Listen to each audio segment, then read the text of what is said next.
Hello. All right, good evening and welcome to the Center for Brooklyn History. My name is Sarah. I'm an archivist here at CBH, and I also had the pleasure of appearing with Barry and Jordan on their episode of In With the Old, which follows their renovation of an amazing carriage house in Clinton Hill. It was so much fun to assist Barry and Jordan with their research. And we here at CBH really appreciate anyone who is interested in learning about and preserving the history of the beautiful homes in Brooklyn. And that's why we were so excited to hear about their new book. For the Love of Renovating is full of design inspiration and practical advice for renovations of any size and any budget. The book is on sale right now at the CBH shop, and following the talk tonight, we would like to invite everyone up to the Othmer Library to have their copy signed by Barry and Jordan. In addition to the signing, my colleagues and I have set up a special pop-up exhibit highlighting some of our favorite material used by our patrons for their house and building research. So we hope you'll join us upstairs following the program to continue or to enjoy some of our collections and to informally continue the conversation. And now for some introductions. Barry and Jordan met in 2017 and quickly bonded over a shared love of architecture, design, and the dream of a future home. They made that dream a reality only 6 months later when they purchased a 130-year-old brownstone in need of extensive renovations. They documented their work on Instagram and with a blog that quickly gained a following. It was one of their followers that gave them their big break, a full gut renovation on a 3-story townhouse in Bushwick. Since then, they've completed 25 jobs, expanded to a team of 7, and just this week added author to their resumes. Please welcome Barry and Jordan.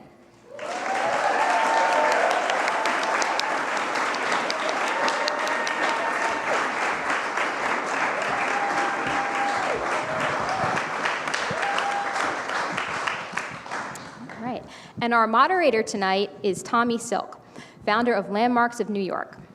In March 2019, Tommy got into a probably very heated discussion with a family member about which city had more history, New York or DC. On the way home, a chance encounter with the Landmarks Preservation Commission plaque on the side of a townhouse planted the seeds for Landmarks of New York. Tommy received a New York sightseeing guide license and began offering walking tours of New York City neighborhoods, including one right here in Brooklyn Heights. The Landmarks of New York Instagram is working on documenting over 33,000 landmark buildings in our city and telling their story. And now I'm going to hand it over to Tommy.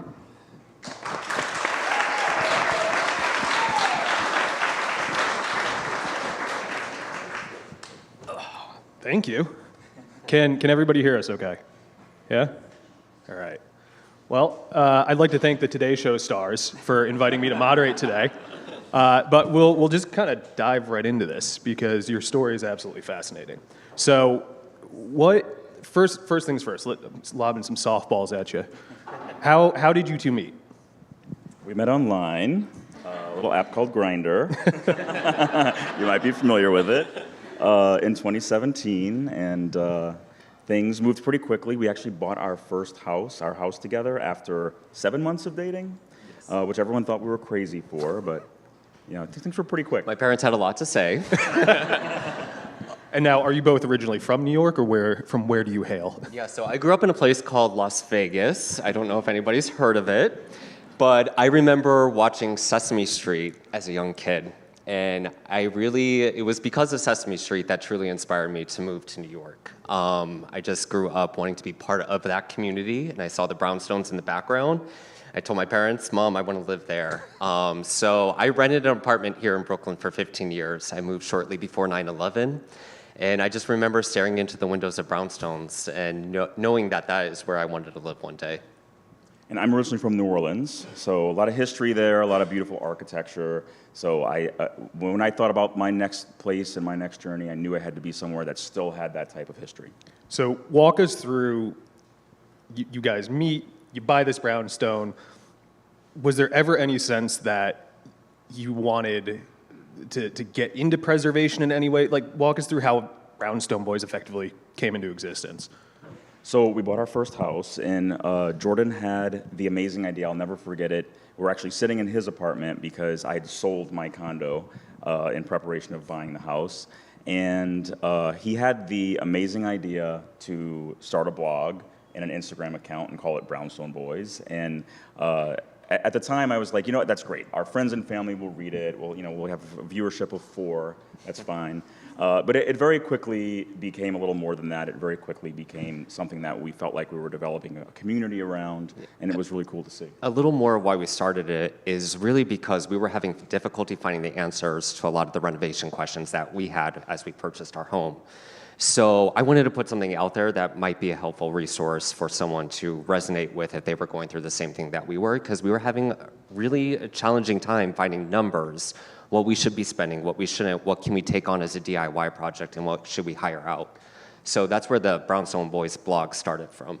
And we both did have some background in architecture and design. I actually always wanted to be an architect all through school. I used to draw floor plans of houses when I was 8. My parents thought I was crazy. But I just really enjoyed it, and I knew that's what I was going to be. So all through high school, I was setting myself up to go to architecture school, which I did, and I lasted about 2 years before I became an architecture school dropout and got a business degree and went into software sales. But I never lost my I never lost my passion for it, and I bought my first apartment and did some DIY renovations on it, and lived there for a couple of years and sold it. Then I bought another apartment that needed more renovations. Went through that process, made it really beautiful. Lived there for 2 years and sold it, and I just kept doing that, renovation after renovation. And I got pretty used to thinking about the future, owner of the place and kind of designing for them. So it was like when we started to do our house, that gave us a little bit of a background. Jordan has his own background he'll talk about too, but really it didn't fully prepare us, and we still needed a lot of help and resources. Yeah. And when we got our brownstone, there was a lot of original details inside the house that just needed a lot of love. So one of the first projects that we took on was the wood stripping in our house. So we had all the beautiful trim work, and we met, I'll never forget this, an artisan by the name of Maria James, who does a lot of wood stripping here in New York. She came over and she was like, guys, you can't do this yourselves. And I was like, yes, Maria, we really can do this ourselves. And I remember we stripped half of the staircase and we fought for a week. We were still very new in our relationship at this point. So we fought over that, but we really wanted to challenge ourselves. So we took on a lot of the work ourselves, but we became very close with these artisans that helped us along the way. So we became a collaboration of sorts. Was there any, in addition to the credentials that you have from the 2 years of architecture school, is there anything else that you had as sort of a background, or where especially does the passion for the restoration of older homes come from? I mean, obviously New Orleans, I can see that, but curious of your take. So I think it was on our second date where we biked around Brooklyn and kind of realized that we both really shared a passion for architecture in Brooklyn and the communities around these beautiful brownstone blocks, and we really just wanted to be a part of it. And we would walk down the street and kind of look in the windows and see the beautiful medallions on the ceiling and the chandeliers and the crown molding. Chandeliers get me every time. Right. And it was just beautiful, and we just really wanted to be a part of that. And so at the time we didn't know much about it, but we had a longing just to be with it. And I remember we met with a contractor at our place who suggested that we just tear everything out and start over. And that really upset me. And that's when I met these artisans and people that have specialized in this craftsmanship for years and years. And that's when my true passion really started for the historic preservation. We met a stained glass specialist, a wood stripper, plaster medallion maker, and it was through them and their learnings through our project that now we either bring them into the job or they're still helping us with our current jobs that we have. So partly through osmosis, but was there any other ways that you had to go about just learning about how these old buildings work? I mean, you see the electrical wiring in some of these places, and you're like, well, that will probably kill someone if you're not careful. So how did you get around doing stuff like that? A lot of YouTube. Okay. A lot of, just meeting people, talking to people. We would have contractors, electricians, plumbers, and artisans that work on the woodwork and the plaster moldings. They'd be working on our house, but since we didn't have a really big budget for our project, we had to do a lot of the work ourselves. And so we worked alongside them. They taught us the skills that we needed to understand it. And it was really amazing. I mean, they developed these skills in us, but they also developed a passion in us for it and for what, the way these buildings were built and the care that went into it. And so we take that into our projects, having that passion and that care for it. And we also take them into our projects, and we're happy that we have these resources with these wonderful people who do this work that truly is an art. So out of all of the different things that you have to do within a house, is there a particular favorite thing? I've seen the 1.5 million views on paint stripping, so on wood, maybe that's it. But for you personally, what is the most satisfying thing that you do in a renovation? Or gives you the most any joy? opportunity to bring back the original details inside the house. These houses have gone through a lot of history, a lot of lives, and usually we try to work with our clients on bringing them back to what was originally built and how they were built, which is something really special inside these houses. And so you raise an interesting point here, which is obviously tastes have changed a bit in the 150 or so years for some of the projects that you've been going. So how do you sort of hit that balance between restoring, the beautiful originals, but while still maintaining the ability to update it for, the 21st century? It is definitely a balance. So there's, what we do first when we go into a house is we look at those original details, and that's where we start. We want that to be the star of the show. But we know that when you modernize a house, you want to set it up for its next 100 years of life, and people don't live the way that they used to. An example we use a lot is the kitchen. It's originally in a brownstone. It's on the ground floor. It's in the back of the house. There's not a lot of light. The ceilings are low. It wasn't meant to be up where everyone was living and entertaining. And now it's the opposite. People want their kitchen in the heart of the house. They want it where they're entertaining, where they have their guests over. And so when we move a kitchen to that location, it often requires moving some of the original details or altering the floor plan in a house that isn't in keeping with the way it would have been originally. And that's okay to us. We always say we're not trying to build a period piece. We're not trying to build a kitchen like it would have been in the 1880s. No one wants that today.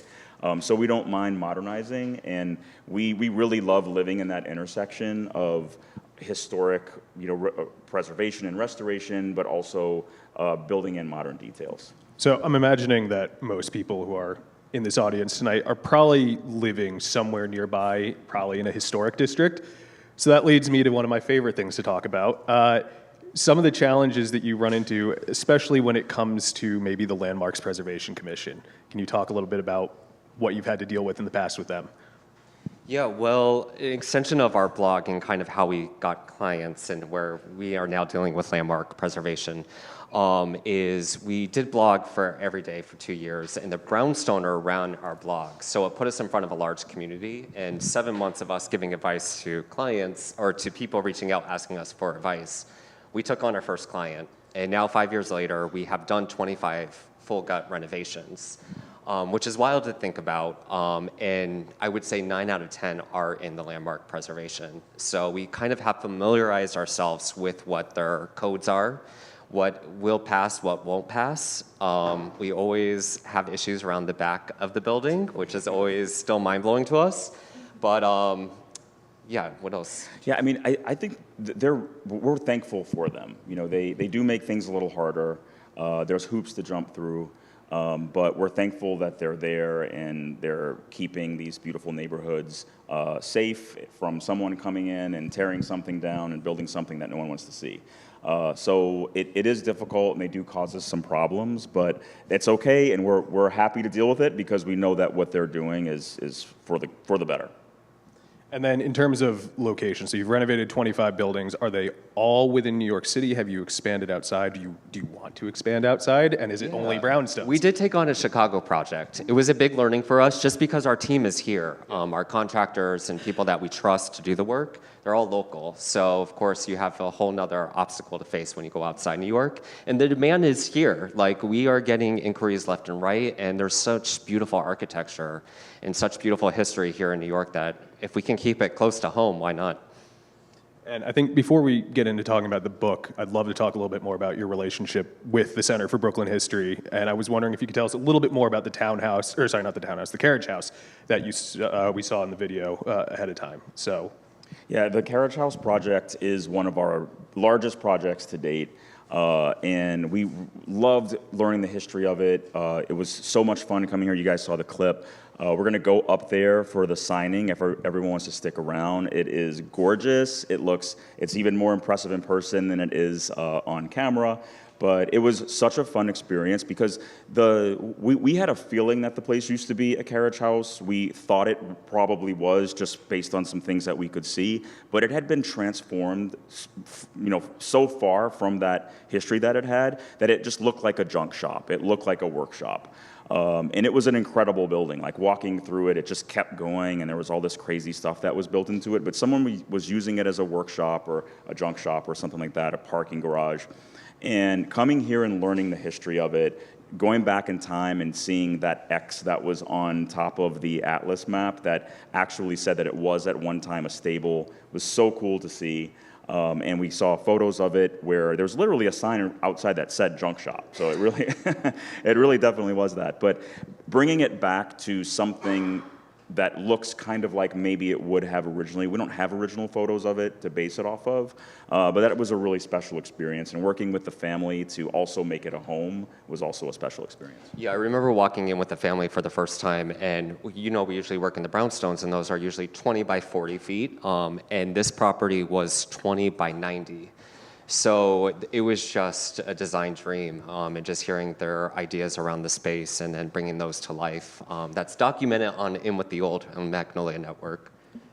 Is it the only project that you've utilized the Center for Brooklyn History for, or have you been able to come back at all for any other projects? So far it is, but we would love to for every single one of the projects, including our own home. We would love to know the history on it, so we'll be there. Love that. So I'm guessing, having started this as a blog, this probably wasn't in your wildest dreams of sitting up here having a book conversation. So just how does it feel? How does it feel to be on the Today Show this morning? How does it feel to just get this huge outpouring of support? It's Wild. weird. It's wild.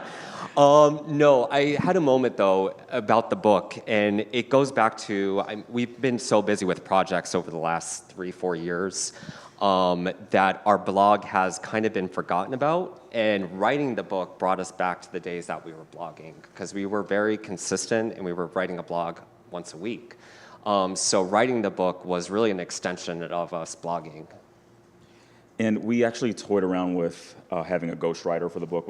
So we never thought we'd write a book. It was something that was not on our radar. We did not think we were qualified for it. But our wonderful book agent approached us. It was someone from Jordan's past, from when he was a baker, and suggested, we had lunch with her, she suggested we'd write a book, and we could not get it out of our heads. We're like, this would be such a cool experience to take all of this stuff that's in our head and just download it into something physical, like a book, and have all the beautiful photography as well. And we wrote the proposal for it. Our agent shopped it around to publishers, and we were shocked to get a book deal. It was, a dream come true. And we had so much fun writing it. And we toyed around with getting a ghostwriter, but we decided it would take so much time to explain to someone all of the technical stuff that's in the book that it would just be easier to write it ourselves. And we did have experience writing the blog, and so we had a year to write it, and we're like, we probably can do that. And we used literally every single day that they gave us. We turned the manuscript in on the day it was due, and not a day before. So but we're still surprised. We're still shocked. We still pinch ourselves. And we did want the book to relate to everybody. So yes, we do brownstone renovations, but this book is truly for anybody, whether you're a renter, whether you've lived inside your home for 40 years and you don't know where to start on a new project. It was important for us to widen this audience and make the book relatable to everybody and anybody. Especially for those of us who aspire for brownstones at one point in our lives. Hopefully, maybe, I don't know. But in terms of the book, so when you were writing it, how did you end up whittling down the content to what you ended up picking? And was there anything you kind of rediscovered about some of your old work, having to revisit it and then bring it into the book? So the way that we wrote the book was pretty much the process that we go through with clients. So we start, sometimes we actually help our clients find the house that they're going to renovate. So it starts with how to find a fixer-upper, what to look for, what to look out for, what questions to ask. And then it goes into how to organize the renovation, how to build a budget, which is one of the most important things that people ask us about, how to develop a scope of work, who to talk to, who to bring in, who's part of the team, how to develop a design, and it goes through room by room, project by project throughout the entire home. And that's the process we go through with every single one of our clients. So we just thought we should organize the book in that same process.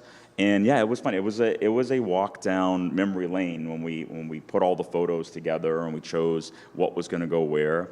And we have a lot of really, we've done a lot of projects at this point, over 25. We had a lot of photography from them. So whittling down the photography was the hardest part, like deciding, having to cut some photos. We're like, no, but it came out nice, and it's got a lot of really beautiful photos in it, and maybe the next one we'll put the rest in. And at the end of each chapter, we have what we call a budget breakdown and renovation recipes. I go back to the days where I was in the kitchen and working at the bakery, and a recipe is just so easy to follow. So it was important for us to it's a very prescriptive book, so it's very detailed, and because of that, we just wanted to simplify it on one page as well, so you can just follow a simple how-to for adding picture frame molding or lime wash paint.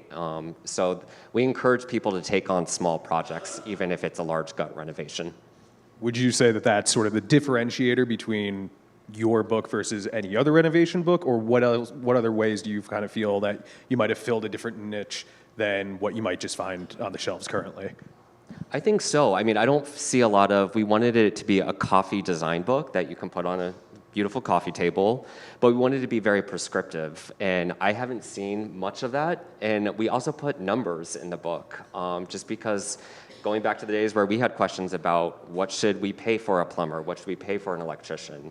So we put kind of costs in there, and just for people to have kind of a measurement on. And I think there's a lot of obviously design books out there that are beautiful coffee table books, but they don't do a good job of explaining how to do it. It's good for inspiration, but it doesn't really give you a lot of the details. And there's a lot of renovation textbooks out there that don't do a good job of inspiring with beautiful photography and that sort of thing. So we wanted it to sort of be both of those things. Have the beautiful photography, be a coffee table book, but also very prescriptive and make it very digestible. So something that anyone can read. You don't have to have a lot of background in design and renovation and construction to be able to understand it. Now, I'm very partial to photography, so did you guys take the photos, or did anybody on your team, or do you want to shout out any photographers that worked with you on there? There's 3 interior photographers that we worked with over the last 5 years, and it's all of their work, and we have really great relationships with each and every one of them, and we were honored to use the photography that we already had from the projects.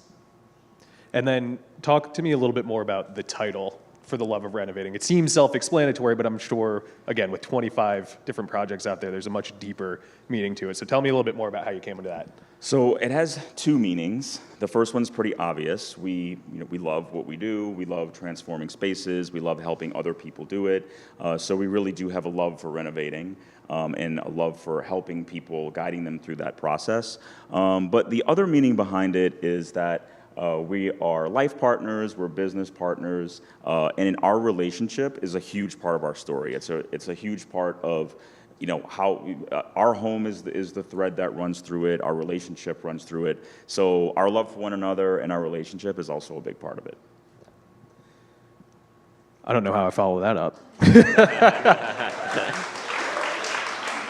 And it's also really just tying it into our story as well, too. It's a big year for us. Our book just came out, but we're also getting married this year. Congrats. Yeah. And I'm looking out here, and I actually see a lot of our neighbors, which, just going back to what I said about Sesame Street, and just seeing the importance of them coming here and supporting us just is kind of full circle moment for us. So will the wedding be in one of the projects? It's actually on our block. Oh, look at that. Yeah, our block is just so incredible that we are going to get married on our stoop. Love it. Very on brand, I know. Very on brand. Surprise. So, all right, so I have time just for one and a half more questions, and then we'll open it up for Q&A. Before we get into the Q&A, we will have a microphone that goes around. So, gentleman in the back there with the microphone. So once I'm done asking this question, we will open up the floor to the rest of you. But one last softball, just for fun. But what's next? When's for the Love of Renovating Part 2 coming out? What do you see going on there? That's a really good question that we need to actually sit down and think about. But we have ideas. We love inspiring people. We love empowering people to tackle projects big and small, if it's renovating a bathroom or a kitchen or a whole house. We love answering people's questions and guiding them through. So we want to continue doing that however we can, if it's working with clients the way we do, or writing our blog and our social media posts that we put out there, possibly writing another book. That's definitely something that we'd be interested in doing. However we can kind of tell our story and help other people and empower other people, we're game for. We also have a lighting collection coming out this year, which is really exciting, and it's all inspired by the boroughs here in New York. So the collection is called the Boroughs, and every light fixture takes inspiration from a different part of each borough. And where will people be able to find that when it comes out? Well, we're going to partner with Blueprint Lighting, and they do sell on Anthropology and Lumens. So hopefully we're going to get the lights out there in the world. Amazing. Yeah, thank you. All right, we are going to open it up to Q&A. So please just raise your hand, and when a microphone shows up in front of your face, that is your sign to ask a question.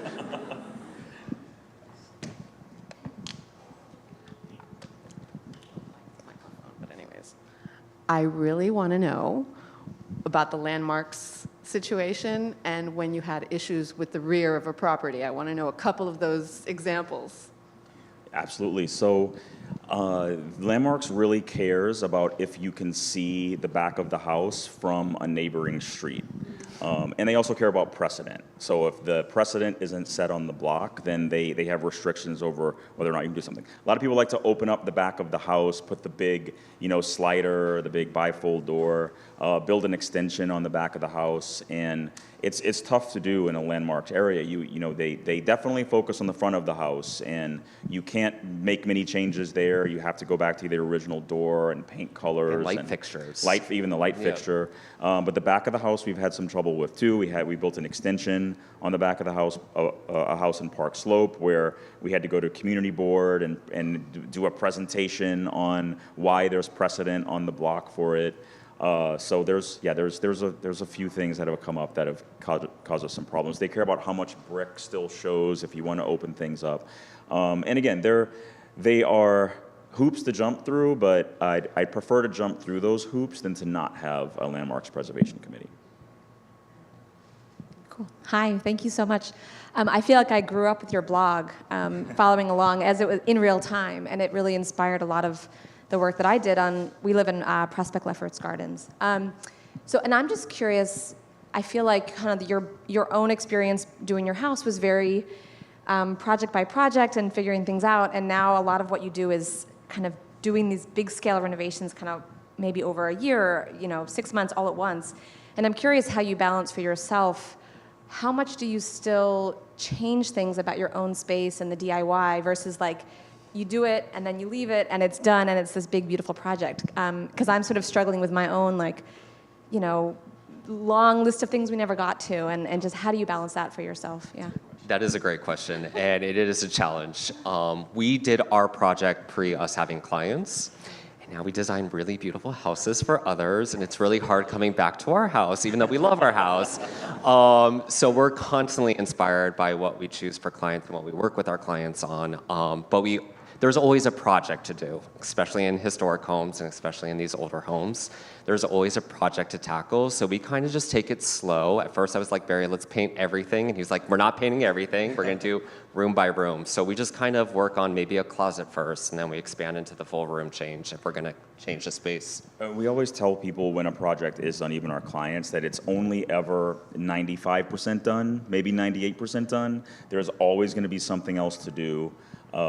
And we definitely, we do lots of projects at our house. We just finished redoing our office. We're now moving on to the guest bedroom. So we're constantly changing things and renewing things. Yeah. And it's fun, it keeps it fresh.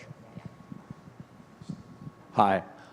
This is kind of a two-part question. So functionally, what are some of the requests you get from clients that you have to explain are maybe impractical or unfeasible? And then more personally, stylistically, what are some of the pet peeve requests you get?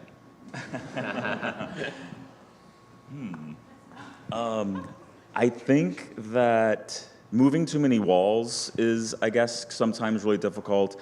There's a lot of times the renovation dreams don't necessarily translate to the available budget. So, there's a lot of structural changes and a lot of things that people sometimes want to move. We went into someone's house recently where they just pointed at a wall and said, we definitely want to remove this wall. And we were like, that's huge. Like, what you're asking to do is that's the bearing wall in the house. All this molding has to go, everything else has to change. And so a lot of times it's stuff like that. It's like the big, broad stroke structural changes that people want to do. We kind of have to reel it in a little bit. And pet peeves? What pet peeves? Not a pet peeve, but something I really love to talk with clients is about recessed lighting. Oh, yeah, that is a Just gonna say that. And sometimes they want a lot of recessed lighting, and we have a big discussion about recessed lighting.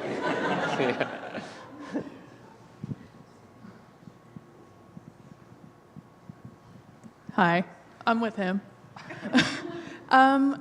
This is also kind of specific to the situation I'm in right now, but when you're going about renovating an old house, historic house, and you don't have the budget to do a gut renovation before you move in, how do you advise people when choosing which projects to start with, to prioritize more toward the beginning, as you move in, and which to further down the line? I mean, I think the first place to start is just figuring out how to phase the project. Usually, especially in an old house, they're usually pretty big. There's a lot of rooms, a lot of floors. So figuring out where to start, what the priorities are. And we usually get a pretty good sense when we're working with a client and what their vision is for the home and what they want out of it. We get a sense for what their priorities are. So we can kind of help them build that list. And there are must-haves, there are nice-to-haves, there are things that start as must-haves that end up as nice-to-haves. But I think that's a good way to do it, is just to kind of make that list, figure out what's more important to you, and you can always decide to do some work later. You can just figure out what to do now, and you can figure out what to remove completely. And gather your design at any point, even if you are going to renovate it maybe 5-10 years down the road. It's never too early just to start gathering your inspiration together, because it could be really overwhelming, and everyone usually hits decision over fatigue, and it's something just that it will be helpful for you to pull from your inspiration that you gather over the years. Hi, I flew up today from DC. So I just purchased an 1888 Queen Anne Victorian row home in Logan Circle less than a month ago. Yes, congratulations. Thank you. It's a capsule home for the most part, and I want to kind of maintain it. And I wanted to find out, what is the secret sauce for the stripping? I'm going to tell you, but this is between our room. It's Benko B4. Benko B4 is the stripper that we use. I think we have a blog post that lists all the ingredients on it, if I'm not mistaken. But Benko is the name of the stripper that we use. Benko. Yeah. And if you DM me, I will send you the specific product. I got you. So we have one over here. Yeah. Hi, I would like to know, from this 25 projects which you did, do you have some new owners who would call you and say, hey, this chipping, that peeling, and that squeaking, how you deal with that? Like, I'm sure there is a lot of stressful parts, and not always, as any renovation, not all parts go how it's supposed to be. Thank you. Yeah, I mean, so we go through a pretty extensive punch list phase after a project happens, and we know that there's always several rounds of that. So after the project is done, we go through and punch list everything, and then we know that a few months later, as things kind of move around and shift, we're going to do that again. And then after that, not so much. I mean, our clients will reach out and ask questions or have problems with something, and we have to get warranty involved. But really, it's kind of minimal, to be honest with you. So we try to set it up as well as we can so that everything is working and looking good and punch list is finished. So we leave them with a beautiful house, and then if they do reach out, we're happy to help. Hi. I'd just like to know, were you ever approached to do this on like the TV, the Property Brothers or the House Hunters, or because to me, I think it would be of interest to a lot of viewers. We have, yeah, and we've been on HGTV. We've done episodes for both HGTV and Magnolia, and we might be working out a production thing right now, but for us, it's about the right thing, because anything that becomes scripted and not authentic to our Brooklyn community and our New York community is something that we don't really want to be part of, because it's really about this community that we're a part of and the storytelling of everybody's New York story. And so it's hard to get a production company to believe in that. Yeah, what we do is tough to fit into the way they shoot those shows, because they shoot like 10 episodes in 2 months, and our projects take a year, a year and a half sometimes, because they're just really big projects. So it has to be the right thing. Yeah. Good question. Yeah. Hi guys. So she stole my question. But I want to know, so when you do your television show, because it has to happen, is it going to be called Brownstone Boys, or have you decided on a different name? I don't think they'll let us choose. I think that, right? Who knows? Maybe it'll be called For the Love of Renovating. There you go. There's always a project. That's going to be the name of our There's TV always show. a project. There's always a project. That's great. Hi, I just wanted to tell you I've really enjoyed your blog, and I'm looking forward to the book. You describe yourself as project managers. How do you differentiate, or for that matter, overlap with architects, designers, contractors, subcontractors, the whole sort of universe of people that seem to be involved?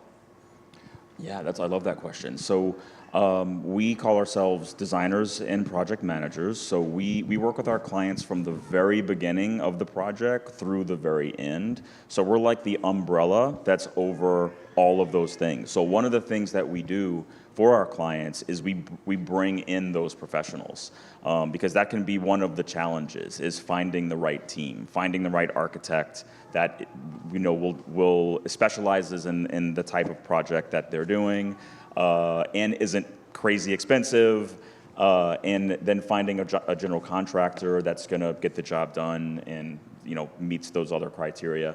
So we're the umbrella that is over everything, and we do all the interior design, we do all the finishes and all the interior elevations and things like that. And we hold the client's hand through the entire process. So sometimes it's helping them find the house, and sometimes it's just helping them renovate the house. And we are with them when they walk in the door for the first time, and to getting everything finalized. So we're more than just interior designers, because interior designers don't manage that entire process. But we also do interior design, so we're not just project managers. But yeah, we overlay the entire project. I live in a brownstone that's about 130 years old, I think. I've lived there for 68 years, and I want to maintain most of the whole look of the brownstone. And when I heard you say that you had a pet peeve with recessed lighting, that was exactly what I'm concerned about, because the house has always been sort of dark, and brighter lights would have even changed my mood as I grew up in the house. But I do want to keep the character of the house. I want it to look exactly the way it did in the 1880s. But I want some hidden recessed lighting We'll have a talk. to turn on. There's a smart way to do it. There is. Yeah, and it's just sometimes when it becomes overbearing with recessed lights on the parlor floor that Lighting, it can transform a space truly, and it's. Go ahead. There's a lot of woodwork that has hollow areas, and I thought that I could maintain the look, but when I need to read something or see something, right now I'm 68 years older than when I moved to the house. I need brightness. Yeah, so we use recessed lighting very sparingly. It definitely has its place, but ceiling fixtures, chandeliers, pendants, sconces do an amazing job. So if we need more light in a room, instead of putting recessed lighting everywhere, a lot of times we'll put sconces in. Lamps, table lamps, floor lamps. Floor lamps can do wonders too. So we enjoy that type of light, although we do use recessed lighting sparingly as well. So what you're saying, it's the McDonald's of lighting. It's fine in moderation, but you really don't want to go overboard on it. Yeah, I love it. Hi. You mentioned that when you initially met with a contractor in your first house, they just wanted to rip out all the details and slap up some cheap renovation. And unfortunately, I see that more and more nowadays. And again, with the recessed lighting everywhere. I wonder, has anyone ever hired you for a project after they bought a house like that and then wanted you to help them put back some of those details? That's interesting. And no, we haven't. We did do, I don't know if anybody's familiar with the TFC building on Dean Street, the apartment buildings that just went up. But those were blank boxes, and it was an opportunity for us. They hired us to do the showroom models.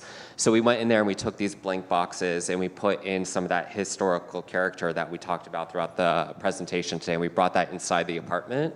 And I think that's kind of aligned to your question. And it was a really eye-opening experience for us because it was a blank white box and something very contractor grade. And we brought in a lot of that historical detail. And we do have the opportunity to restore details as well. So a lot of the houses that we work in, the fireplaces may have been removed. In our own house, all the fireplaces were removed when we bought it. So we'll get vintage fireplace mantles and put them back in, or we'll restore the plaster molding. Put in trim that looks like it belongs in the house. So a lot of times we're restoring the original details in the house, and sometimes we're even putting them back in where they may have once originally been when they were removed.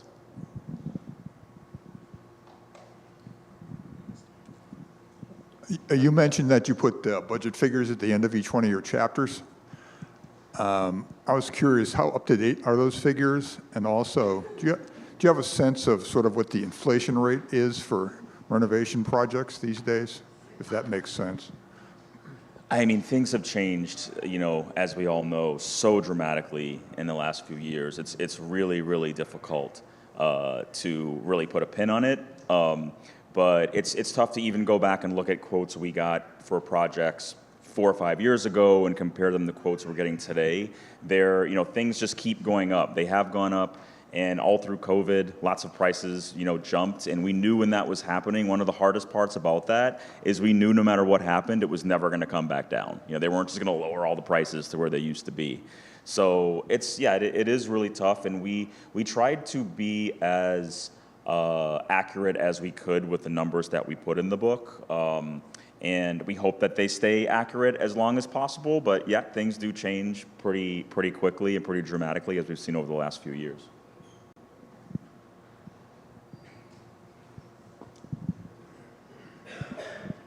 Hi, I've been following you guys for 5 years. So my question is, my house was built in 1910. It took me 13 years, with the help of you guys, to do room by room. 6 years ago, they started building on both sides of me at the same time. So now I have to start from scratch again. So my question is, how far in advance should someone book you or get a consultation? Usually about 6 months or so. 6 months. Yeah, right now we're looking at 2025 projects. Okay, and is there like a deposit? I've been through the ringer, so I'm going to contact you guys. Great, thank you. Thank you.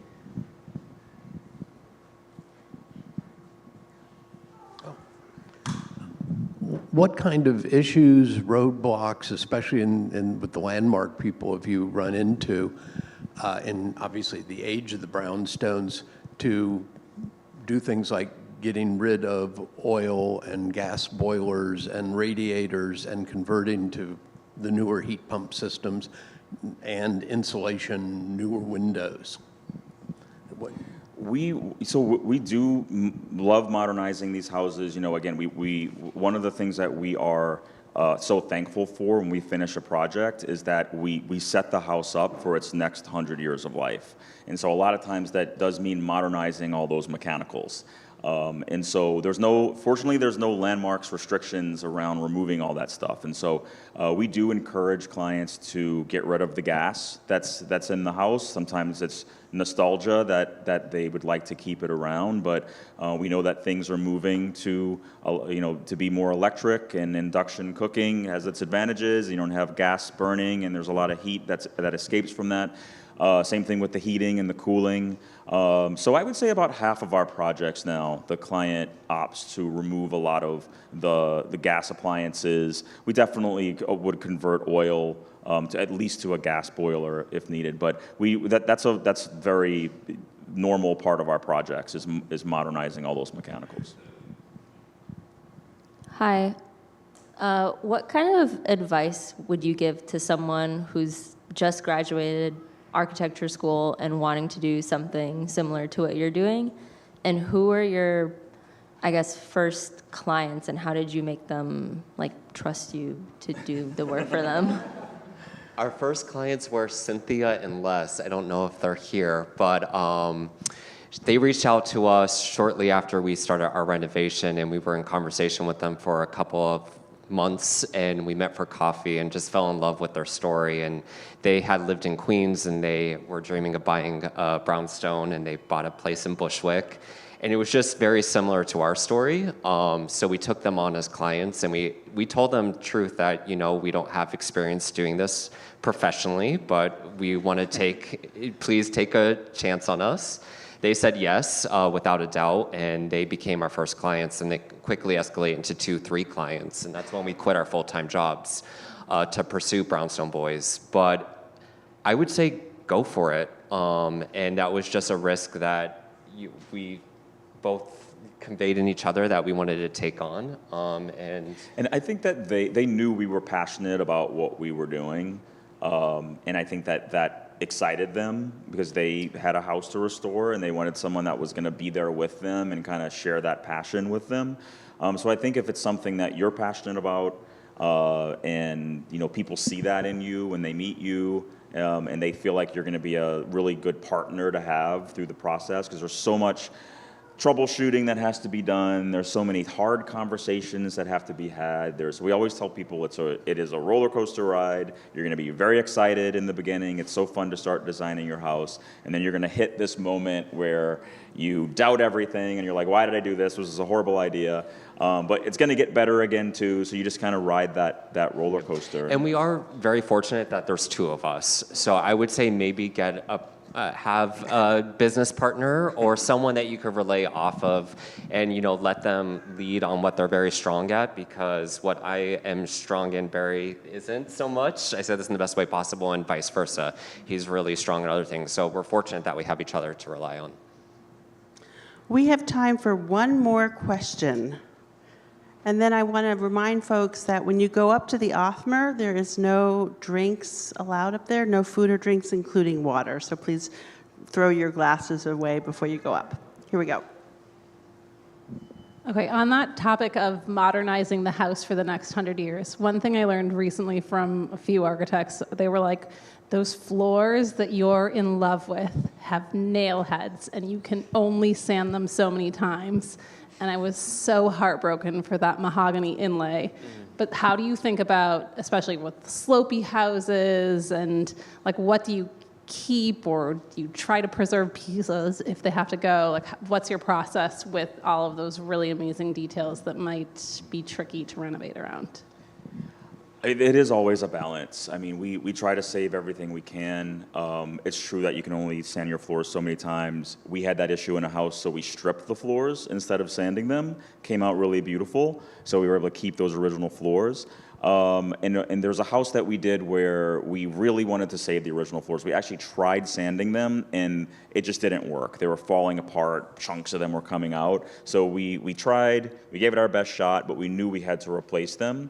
And we replaced them with something that looked very much like it would have belonged in the house. So we did I think there was a photo of it that's flashed up, but we put an inlay around, we did a diagonal. So, we made sure that what we put in was in keeping with what would have looked like it was in the house originally. But it is always a balance. And, there's some houses that we see where we look at the house and we're like, if someone doesn't come in here and do something to help this house, it's not going to be here much longer. So there are some things that you just have to take out, you have to replace because the house needs you to do it. So it's okay, and we don't mind when that happens. In this case, we tried to save those floors. We felt really good about the efforts we put into it, but ultimately now the house is beautiful and it's set up.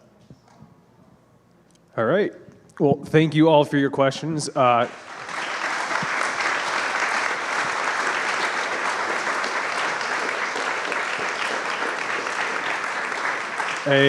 huge thank you to the Center for Brooklyn History for hosting this tonight, and a massive,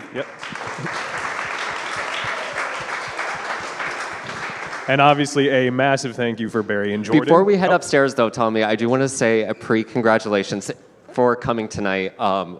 Congratulations, because you're expecting in a couple of weeks, so thank you for making the time to come over for us. And also, Tommy has a book coming out in the fall, so make sure, we will obviously be sharing his book, but be sure to purchase his book when it comes out as well. It's a lot more outsides of buildings, so just prepare yourself. The books are for sale out in the lobby where you entered over here. Please come upstairs to the Othmer Library. That's where Barry and Jordan will be signing copies of the book. If you have not seen that library, it is one of 50 or so interior landmarks in New York City. It's spectacular. But thank you all for coming out tonight.